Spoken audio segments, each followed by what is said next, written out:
Thank you, everyone. So this world, as we heard today in the panel discussions in the morning, we are all moving towards a net zero future in probably the medium to long term. And keeping this in mind, I think transiting to clean energy is something which is very, very critical. And given the context, I think this panel on technologies for energy transit, the significance of solar, CBG, and hydrogen is very apt and appropriate to have a discussion on. So I have, thank you to all of you for joining. So we'll start with a very basic question on discussing on what critical sustainable energy technologies are currently being utilized for transit in the state. I'll start with you, Mr. Nautiyal. Over to you. Hello. Thank you, ma'am. We have very limited renewable energy potential in the state, as we have heard from the speakers in the first session. We have solar energy potential of about 6,000 megawatt. We have a biomass potential of about 1,000 megawatt in the state from the agricultural waste, and we have a small hydro potential of about 75 megawatt, which has already been fully exploited. So with this, we have only two ways: either to adopt solar energy or to adopt agro-waste based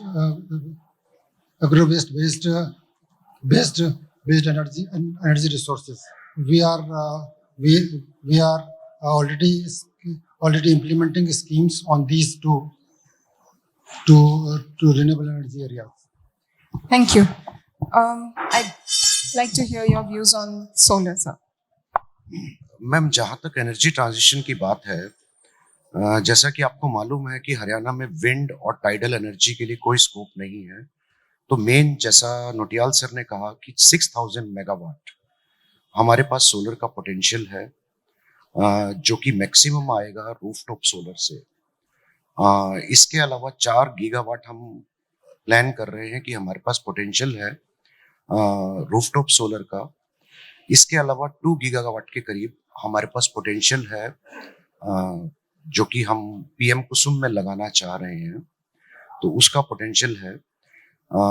बाकी बात रही energy transition की, तो energy transition के लिए हमें round the clock supply मिले। Solar is available only in day time, and ultimately we have to rely upon other conventional sources unless and until we make it possible कि round the clock हमें supply available हो। अभी जैसा honourable PM साहब ने 22 जनवरी को announce किया, 1 करोड़ घरों का टारगेट है पीएम सूर्य घर मुफ्त बिजली योजना के तहत। तो उसमें हम लोग अनुमान लगा रहे हैं कि 4 से 5 लाख घरों का टारगेट हमें मिलेगा। Similarly, our Honorable Chief Minister Sir in his budget speech has announced a rooftop solar for subsidy भी उसमें प्रोवाइड की गई है 1 लाख परिवारों को, जिनकी एनुअल इनकम 1,80,000 रुपए है, और 1 लाख घर उसमें टारगेट रहेंगे 2 किलोवाट तक कैपेसिटी। तो मेन जो हमारा ट्रांजिशन रहेगा एनर्जी वो सोलर रहेगा। Other sources are also there, जैसे सर ने बायोगैस का बताया, हाइड्रो हमारे यहाँ बहुत ही लिमिटेड है। इसके अलावा राइट, तो जैसा मैंने कहा कि मेन हमारे पास जो पोटेंशियल है वो सोलर का रहेगा, that too from rooftop solar. Thanks. Thank you. Over to you for your introductory remarks on the same topic, sir. Thank you so much, Ji. My name is Sukhwinder Abrol. I am Project Director, CREST. So as far as the initiatives are concerned, Chandigarh administration is taking huge steps, keeping in mind the future for net zero actually. So talking about our midterm target, we will be doing net zero for all our government buildings by 2030. And by 2047, under the Viksit Bharat initiative, we will be,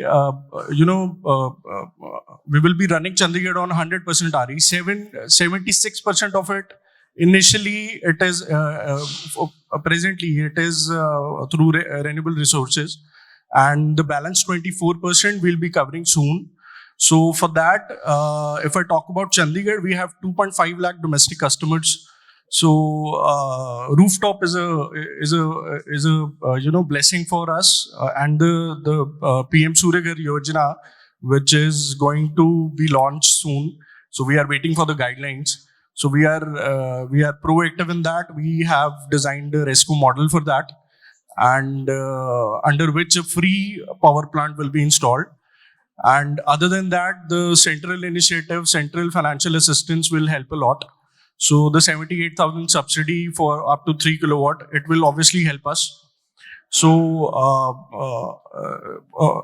on talking about the CBG initiatives and hydrogen, so we are planning for a CBG project for our Mandi waste. It is a pure green waste project. So we are lacking on that, on the waste to energy project, but soon we will come up with a project on the CBG basis. For that, Mandi has given us the vegetable Mandi has given us a waste in, you can say, the amount of waste they generate daily. So they are not sure about that. So that's why it is getting delayed. And for the hydrogen, MHA has asked the UTs to submit a pilot project. So we are in talks with a UK company for that pilot project, and soon we will come up with a good project soon for the residential pilot project. So we have a place, Kansal Logat. Many people would have visited that. So there is no grid present over there. So we'll be running purely on hydrogen, that place, purely on hydrogen basis. Thank you. Thank you so much. I would personally like to know more about this hydrogen pilot and the UK company that's working, considering we are also doing a lot in trying to develop hydrogen technologies and work with Government of India as well as state governments in the region. Over to you for your introductory remarks and then your views. Thank you. Good afternoon, everyone. My name is Raghav Agarwal. I'm a director with a company called Rotomag. We are one of the largest manufacturers of solar water pumps, and we have been participating in various Government of India and the state government projects for installation of solar water pumps in the fields of various agriculture farmers. Solar, as we all know today, has moved a lot in the last, let's say, 15 years from initial phases now to a stable phases, and the technology is robust. The guarantees and warranties to consumers are maintained. In any case, the entire solar segment has a buoyancy because of the technological competence, and also the prices have actually been coming down, and in fact not just at par with the grid tariff. In fact, this has gone even below par, the grid tariff rates. So what I see is that these solar water pumping systems, I will restrict my comments mainly to that, are a huge potential for all those farmers, for a farmer being water secure. I mean, what has been my experience in the last 10 years that I have been working in the field, having installed more than 3 lakh pumps across 17 states, that a farmer does not need electricity. He needs water. And he needs water actually right in the morning, let's say starting 6, 6:30, 7 o'clock till up to 10, 11 o'clock. And some farmers need water later in the evening, 3, 4, 5 p.m. and that kind of a thing.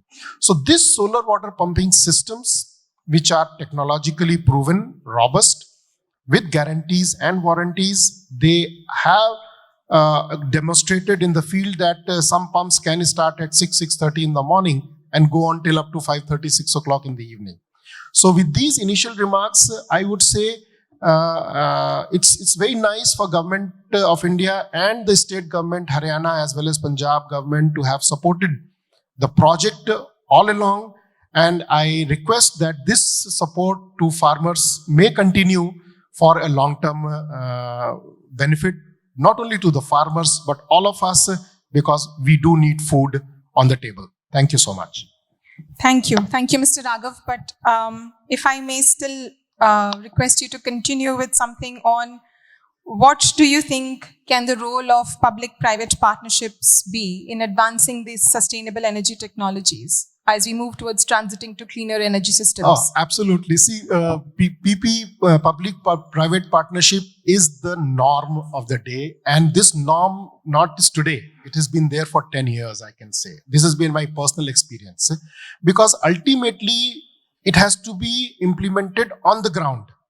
And the success on the ground for the end user, who is the last mile connect for the product, he has to say, yes, this meets my requirement.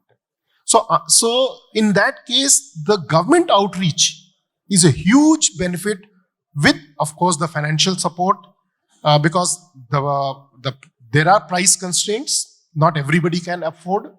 So the subsidies or the incentives are imperative, and which the government has come forward to an extremely large extent, which is commendable. So, and the role of private sector is that they must bring in the product which is technologically proven. I mean, I'll give you one example, what we have done, or companies who are into this domain, that we provide every single pump connected through a remote monitoring system, through the mobile networks, that right from the start of the day, whatever time it starts, till the end of the day, over and over, 24/7, when the pump is started, how much water it delivered, if there is a service complaint, when it was addressed, everything is on record. So this is the kind of a technology with the product technology with an IT support. That's how we go forward. So I don't visualize a program without a public-private partnership. Thank you. Very well said. Thank you. Mr. Sukhvinder, has Crest done any such Yes, sir. particular cases on public-private partnerships which have been successful? Would you like to share your experience on that? Right now, I won't say it has become successful, but we have come up with a scheme. So rooftop, everybody knows that how much focus Government of India is putting on rooftop now.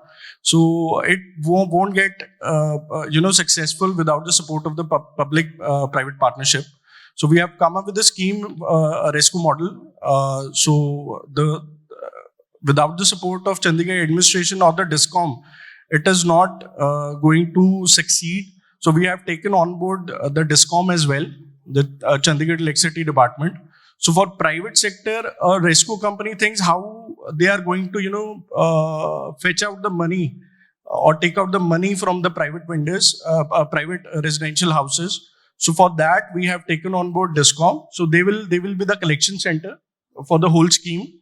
They will collect the money through the two-part billing in their electricity bill, and then they will forward it to the rescue companies on monthly basis after keeping their facilitation charges. So in that way, the DISCOM is also earning, and the rescue company is also getting a payment security there. So we are hopeful that this scheme would, be nation first scheme, and which will be successful and would be replicated in other states and UTs as well. Yeah. Thank you. Mr. Deepak, your views on the public-private partnerships, please. Ma'am, जो ambitious target fix किया गया है rooftop solar के लिए, that is not achievable without involvement of public private partnership. जैसा सुखविंदर जी ने कहा, मैं इनका क्रस्ट मॉडल स्टडी कर रहा था, and that is a fantastic model, जिसमें पैसा रेस्को डेवलपर लगा रहा है, कंज्यूमर को अपनी जेब से कोई पैसा नहीं लगाना पड़ रहा, और डिस्कॉम्स जो हैं वो कंज्यूमर से पैसा कलेक्ट करके, और आई थिंक इट इज 7 पैसा फैसिलिटेशन चार्जेस, 7 पैसा फैसिलिटेशन चार्जेस डिस्कॉम कलेक्ट करके अपना रख के और पेमेंट जो है वो रेस्को डेवलपर को दे देते हैं. तो that is a fantastic model. Similarly जो पीएम सूर्य घर में आया उसमें भी एक मॉडल है. One is EMI model and the other is RESCO model. जैसा कि हम देख चुके हैं नेशनल हाईवेज के केस में, आज हम कहीं भी चले जाएं हमें बहुत बढ़िया हाईवेज मिलते हैं. And that has been possible only due to public private partnership. If we are to meet, if we are to achieve this ambitious target of 6,000,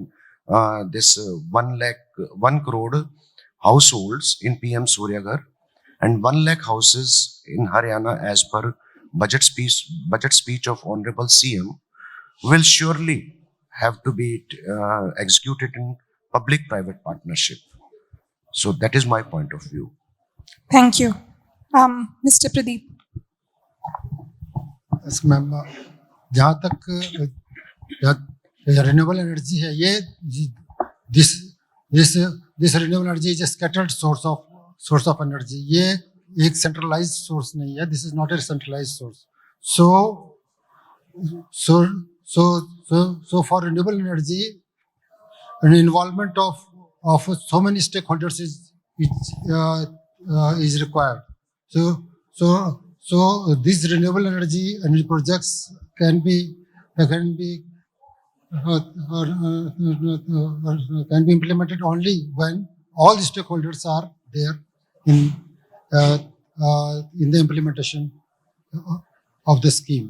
So this way all have to be involved. Otherwise, this will not work. Yes, well said. So after talking about this a bit, I think we'll move to talk about CBG. So if Pradeep ji, you could start on what the potential of CBG in Haryana is, what currently you're doing, and what do you see as the challenges and opportunities? For this scheme, CBG, we have about 165 LOIs to various entrepreneurs issued by the oil marketing firms, companies like IOCL, etc. And so far we have installed about 6-7 CBG plants in the state. And all these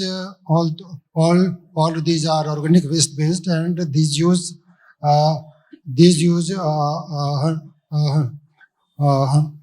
press mat and cattle dung, etc. But so far we have not been able to install a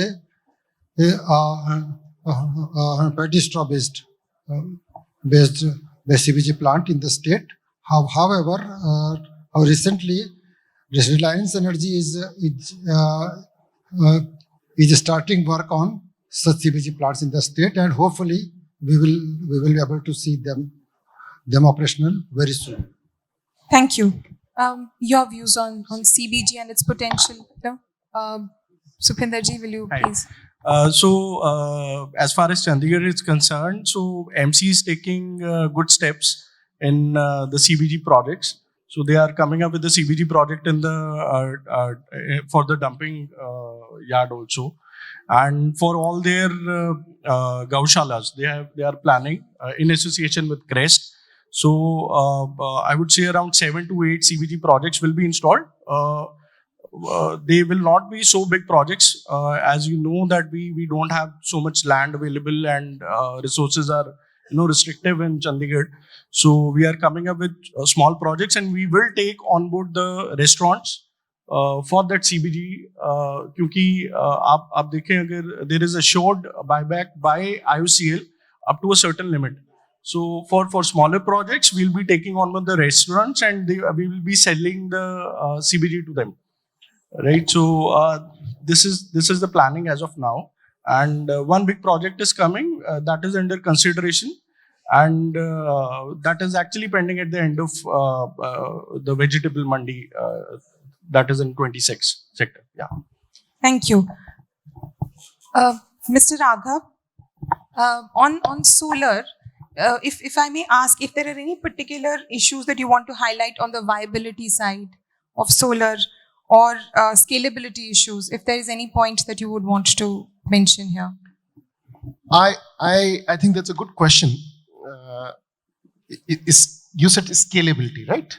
And you said viability. Solar actually has no limitation. Let's understand. And why? Because the input, which is solar energy, the sun, is 325 days on an average across the country. So nobody has to think and work toward the sustainable side of it, whether or not the input would be available, which is in contrast to the previous question on CBG. I mean, I'm not an expert on CBG, but whatever little I know, I have seen people struggling for the input logistics for the compressed biogas. So the scalability becomes an issue there, actually. But that's not so with solar. If you see some of the world's largest programs are 1000 megawatt, 1500 megawatt. I mean, if you see in Abu Dhabi, 5 years ago, they installed one of the biggest plant. Then in Morocco, they started one of the biggest plants. So scalability is only limited to the land availability. And even in the land availability, today the technology has improved from a earlier 300, 325 watt panel to now 520 to 550 watt panel, and which is even going to grow further. The technology is moving towards the double-sided panel. So you get additional 15 to 20% more wattages from that segment. So limitation on scalability, I would say, is extremely minimal. There are some issues of the lifetime or the life of a panel, those kind of things. Viability, as I mentioned in my introductory remark, it is already the solar energy of a larger project, let's say 1000 megawatt, 500 megawatt, has already come down to 1 rupee 99 paisa. There was a bid from NTPC on a tender, which is actually much lower than a domestic tariff of electricity, which is coal-based, or of course, hydro will remain the cheapest all along. But building large hydro projects have various environmental issues. So I see viability has been achieved several years ago, and scalability is never an issue to, let's say, 98% level. Thank you. Brilliant. Mr. Deepak, on viability and scalability of solar in the state, do you think how much more potential is there for scaling it even further? Ma'am, जहां तक viability का question है, तो ultimately we will have to switch over to renewable energy. Renewable energy has proved that this is the viable source. जहां तक इसकी availability का एक क्वेश्चन है कि 25 डेज अवेलेबल है, मॉर्निंग में 7 से शाम को 6-7 बजे तक अवेलेबल है. For rest of the time, we will have to switch over to battery energy storage system, which is under evolvement process. पहले केवल लिथियम आयन बैटरीज थी, आज मैं पंप स्टोरेज एनर्जी की बात भी कर रहा हूँ. टेक्नोलॉजी इवॉल्व हो रही है. इसी बैटरी एनर्जी स्टोरेज सिस्टम से मैं अपनी पीक डिमांड के लिए भी उसको स्टोर करके रख सकता हूँ, सोलर एनर्जी को. और पंप स्टोरेज एनर्जी जो कि अभी इवॉल्व हो रहा है प्रोसेस, तो मैं उसको राउंड द क्लॉक भी, इवन जो मेरी एनर्जी दिन के टाइम जनरेट हो रही है, इफ जब स्टोरेज प्राइस जो कम आता है, तो मैं उस डायरेक्शन में भी काम कर सकता हूँ. और यही प्रोजेक्ट वाइबल है, स्केलेबल है. और फ्यूचर का जो प्रोजेक्ट है, फ्यूचर में एनर्जी के लिए हमें इसी मेन सोर्स पे रिलायबल होना होगा. दूसरे सोर्सेज भी हैं, बायोमास, हाइड्रो, बट अल्टीमेटली जो प्राइम सोर्स रहेगा वो सोलर ही निकलेगा. जी, thank you. Pradeep ji, what do you think, अगर सीबीजी में हमें ट्रांजिशन करना है, सबसे बड़ा चैलेंज क्या रहेगा? ठीक है, इससे पहले कि सीबीजी पे आए, तो मैं I will like to add about solar energy also. Actually solar energy में सबसे बड़ी जो हमारे पास इश्यू आते हैं, which we face, is affordability, and its cost. Haryana में जितने भी सोलर एनर्जी के प्रोजेक्ट्स आते हैं, दे आर ऑफ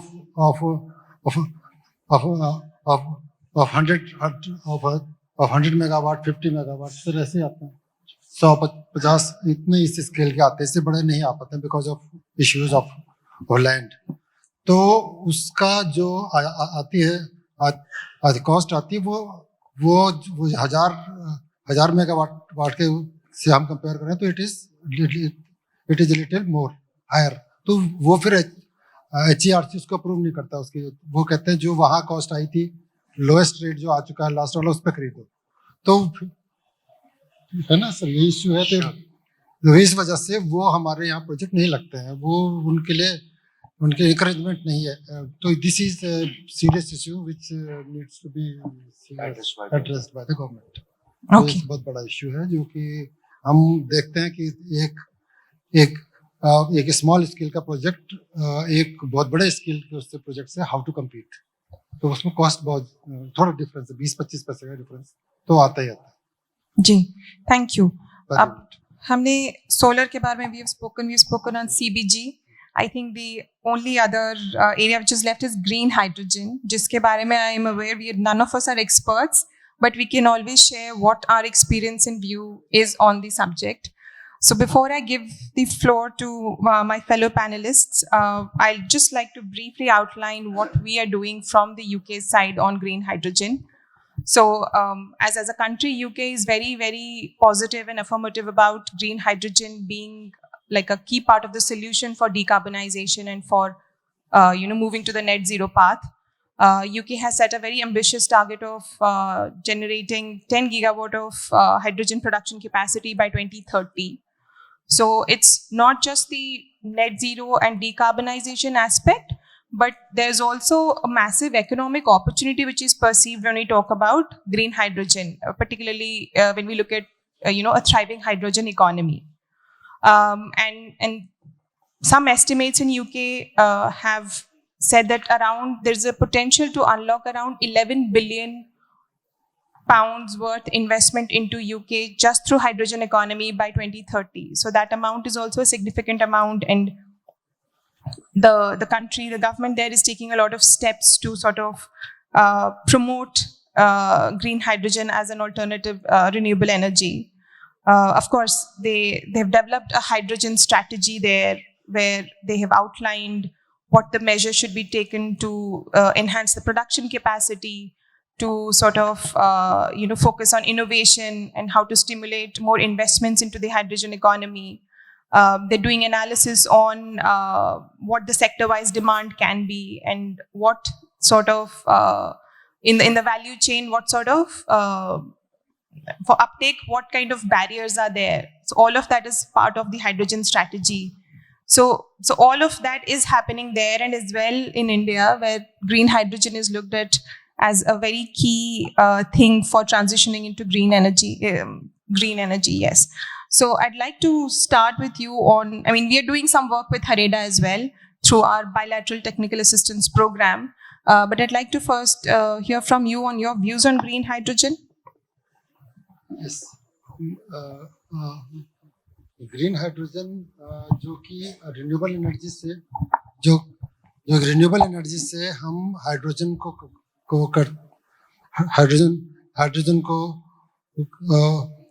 प्रोड्यूस करते हैं, उसको हम बोलते हैं, ठीक है, ग्रीन हाइड्रोजन बोलते हैं. Hydrogen is in use in so many industries since long time. But अब हमारे गवर्नमेंट का जो फोकस है वो है इस electrical energy, conventional electrical energy के बजाय हम इसको रिन्यूएबल एनर्जी से हाइड्रोजन बनाएं. तो इसके लिए हम आपके साथ हमारा एसोसिएशन चल रहा है. अपॉर्चुनिटी असेसमेंट आपने किया है हमारे लिए, एंड अबाउट हमारी जो रिक्वायरमेंट है अराउंड 300 किलो टन्स एनुअल होने वाली है. तो उसके लिए हम एक इकोसिस्टम बनाने जा रहे हैं through green hydrogen policy of the state. वो अभी अंडर फॉर्मुलेशन है. उसके लिए हमने अभी स्टेक होल्डर से फीडबैक इनवाइट किया हुआ है. So all of you can give your feedback, and we will be reviewing them. So If you have any views, I mean, it's not none of us. Okay, over to Sukhvinder ji. Hydrogen की बात करें basically, the major constraint as of now is the cost. So cost is too high. The company which we are in touch with, it's a Delhi-based company having tie-ups with a UK company. They have a proven technology. So they have come up with a residential type of model, a small model that can be replicated. So the Ministry of Home Affairs is also, focusing on a replicable model, but the cost is like too high, and replicating that on that cost, and the viability, if I tell 1 kg of hydrogen is giving only 33 kilowatt hour of energy. The safety for that hydrogen project, it is also a constraint. So a lot of safety is required for that small project. So that's why the costing is getting high. Electrolyzers, obviously, it would come down with time, but the safety measures and transportation of the hydrogen would take actually, I think, more time to come down. The costing may come down with the coming time. But yes, we would like to tie up with you as well, British High Commission. Yeah, you people can also help us with a viable model, or some funding get come up with for that model, so we can at least showcase a pilot project. And yes, Chandigarh ki baat karein, to it is like a laboratory. When many experiments can be done over here, it is such kind of city. And that can be replicated, across the country after that, yeah. Yes, we'll be very happy to know more about and see if we can support Crest in their hydrogen work. In fact, just to share this information on what all we are doing in India on green hydrogen is, we have Caroline in the inaugural session. She mentioned about Aspire, which is our bilateral technical assistance program. And green hydrogen is one of the major thrust areas for that. And in Haryana, we are supporting HAREDA in developing the policy document as well. And we wish to sort of extend that collaboration and see if there are more areas that they want to do. We are supporting a study that IIT Ropar is doing it's a feasibility study on converting non-recyclable plastic into green hydrogen. Okay. So it's a feasibility study. If the model is well established, then of course it has a lot of potential to be scaled up into a pilot. Yeah. So I'd be very happy to know what you're doing in details, and we can have a discussion outside of this panel as well. We also have a program which is called Climate Compatible Growth Program. Mr. MP Singh, who's not here now, but we are working with him also. Okay. We're doing a study on how to convert biomass into green hydrogen. And that is supported. Yes, that is supported through that program. For Punjab, that would be a blessing, Yes. Yeah. So that was a very strong demand that we had got from the state. So we're doing it. Yes. So I'll hand it over to Mr. Raghav for his views on green hydrogen. That's a tough question for me to handle, but yet can I address it in a little different way, right? See, I as a vision and as a technologist and also as an entrepreneur, I see the vehicles which will be like a fuel cell vehicle, and I don't see more than, let's say, beyond 2030. By 2030, several worldwide automobile manufacturer will get into the fuel cell mode. So today, the exhaust is water, that's all. I mean, you call it a green hydrogen or you call it whatever form of green hydrogen, but that is the reality. So these battery vehicles, today we call them e-vehicles, which are battery vehicles. In any form of lithium, I don't see they are going to exist. I mean, at best 10 years, I'm putting it like that. Now, why I'm saying so? Because of my own experience, we also manufacture, in fact, we are one of the first brushless DC motor manufacturer in the country, which we put to solar applications way back in 1997, along with MNRE. And that's how we came into the solar pumping program, and on a very, very strong technological base. So these e-vehicles which are having batteries in any form of lithium will get converted into a fuel cell batteries, which I also learned in the various World Economic Forum in Abu Dhabi, several years. So this is the conversion which is going on. So we, being a manufacturer of brushless DC motor, which are in turn deployed in almost all electric vehicles, is the strength. That is how the energy will change its phase. From the battery, it will go to the water discharge or water exhaust, hydrogen, oxygen, electrolysis, catalysis. That's how it will get into. Thank you so much.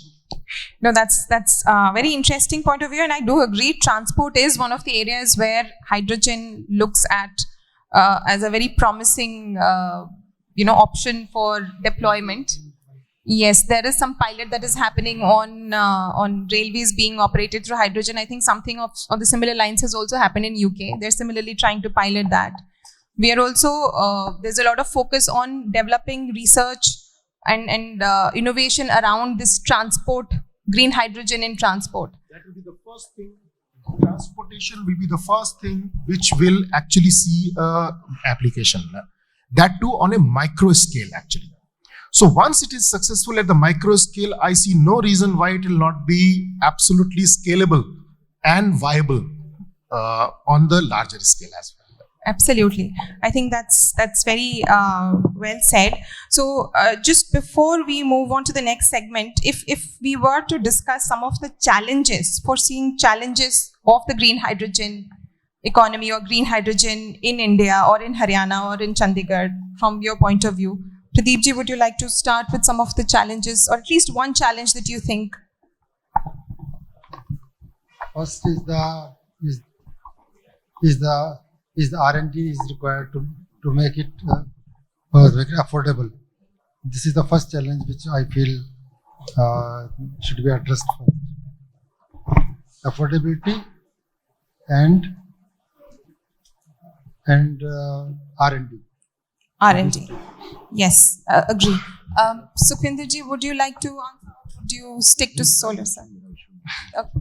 Sukhwinder ji. So for us, obviously cost is one of the factors, one of the challenge, and second is the land constraint. Obviously, for a commercial project, if I say 4 times the capacity of the hydrogen electrolyzer, a solar power plant is required. So for that, if I say 100 kilowatt of a electrolyzer, we need a 500 kilowatt of undisturbed power supply through solar. So with that land constraint is actually a problem with us. So for that, we are coming up with several technologies. We are taking part in several technologies, putting up several technologies like floating solar. One of the North India's largest floating solar is here in Chandigarh. So we are scaling it up now. So obviously the place where water is available, and second is solar, power plant is available. That too on a where land is actually a main resource in Chandigarh, an expensive resource. So we don't want to waste that. So on a floating solar, then putting up a hydrogen project, that is possible on the waterworks here in Chandigarh. So we will think for a commercial project for that. So challenge is obviously land and cost for us. Yeah. Thank you. Mr. Raghav. For me, the biggest challenge is availability of funds at low interest rates. For any scalability to happen, which is to the world level or a world scale where we compete worldwide, I think availability of funds at low interest rate is the biggest challenge. Whether it is CBG, whether it is solar, whether it is hydrogen fuel, because technology will take its pace. Technology is also developed, but how do we bring the product into the market at a cost which is affordable and viable? That is where the funds at a lower cost is required. And I know that government of India is working towards that, certain green bonds, etc., which I feel will happen as we go towards our own commitments at the various forums in the climate change mechanism. Thank you. Cost economics is, of course, like the most predominant factor in any sort of energy form being successful, and that has been highlighted, I think, throughout the discussions today in terms of cost being the predominant factor. But I think another issue which I feel is like overcoming the chicken and egg problem. As far as green hydrogen is concerned, whether should we develop production capacity first, or should we develop use cases first? I mean, the same had happened with EV to a great extent. So, how do we balance this, coordinate this demand and supply in a way that this whole process moves ahead without the glitch of which should come first? I mean, that's something that I feel is also something that we can keep in mind. Technological uncertainty about green hydrogen. Do you think that? I mean, I know we are at a very initial stage. So Sukhvinder ji, since you're already a little bit advanced than all of us in this, so your views on how have you overcome this bit of technological uncertainty on how to go about this? Look, although we are a little advanced right now, but I would say, do you know क्या चीज पहले करें उसमें अगर बात करेंगे तो obviously sir said very rightly the transport sector has to put more focus on the fuel cell technology first. So we can come up with a filling station here in Chandigarh for first few buses that pilot projects are already going on in some states like Ladakh, UT, it is going on.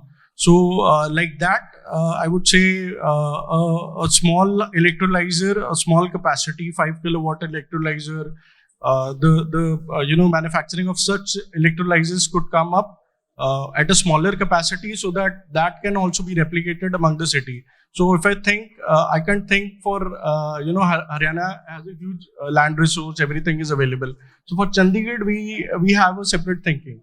So one is transport sector, yes. And second is for what we can do for the residential sector, what can be replicated here.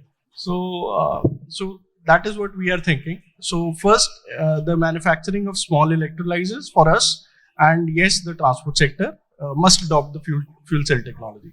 Absolutely. So when moving towards our closing remarks, I'd request my fellow panelists to focus on one thing that they think should be focused on priority if we were to promote the renewable energy, I mean, transitioning into green energy. If I'd start with you, Mr. Deepak. Please repeat your question. One thing that you think we must do as the first step to transition? I mean, we've already taken the first step, but what is the next thing that you think we need to do on priority if we were to fasten our transit into green energy? Obviously, I will select solar. So solar energy, I am seeing this is the source of future energy. Hydrogen, no doubt, unless its cost comes at such a reasonable price, being affordable, that it becomes affordable. Till then, I will suggest, I am of the opinion that it is the solar energy which is going to be the future energy. Thank you. Pradeep ji, your closing remarks. I think first step should be for the solar energy, and second should be for CBG, and then number 3 will be hydrogen, green hydrogen or hydrogen energy, because these all these 3 forms are environmentally friendly sources of energy, and we should harness these sources. Thank you. Sukhvinder ji, your closing. So we are talking about the challenges, what more focus? What do you think we should, I mean, from Chandigarh's point of view, what is your priority to transition into? Promoting, promoting, more like promoting. So from our point of view, actually the MNRE has recently given all the program to the DISCOMs actually, and the state nodal agencies have been left out from the program. So solar ko laya state nodal agencies ne tha, like Hareda, PEDA, they were working so rigorously. Crest obviously came later. right, in 2012. So I would say कि जो state nodal agencies हैं, they should be monitoring the whole program. And yes, DISCOM is a major part. They are the stakeholder. But yes, the expertise of state nodal agencies should be उसको ज़्यादा वो किया जाए आगे, so that ये program एक success बने, rather than leaving it purely to the DISCOMs. Yeah. Thank you. Mr. Raghav, your closing remarks, please. Yeah, thank you so much. I'll address it a little differently. See, we are all heading towards 5 trillion economy in the next, say, 3 to 5 years at best. So once, and this is going to be a reality, we all have a very fair assurance or feel of towards that. So demand for energy is going to grow substantially. So it's not a question of this or that, as the ACS also mentioned in the morning. It is this and this and this. So it's all together. The success will lie in the having the proof of concept. So you put it, whatever technology comes in, you put it into various locations. I agree, Ladakh is one such reason. I personally go for Arunachal, Manipur, Meghalaya. Those are areas where there's a very high education level. The younger generation is keen to learn. So doing everything, having a proof of concept with technology, supported by knowledge dissemination and skill training. I find that having proper skill available, if I look at 5 years, what kind of skill I need, I know. But is it available today? No. Are we training? Probably. Is it enough? Probably not. So these are the questions I think we all have to go together in the energy segment. Thank you. Thank you so much. It has been truly a very engaging discussion today with all of you. Thank you for joining this panel discussion.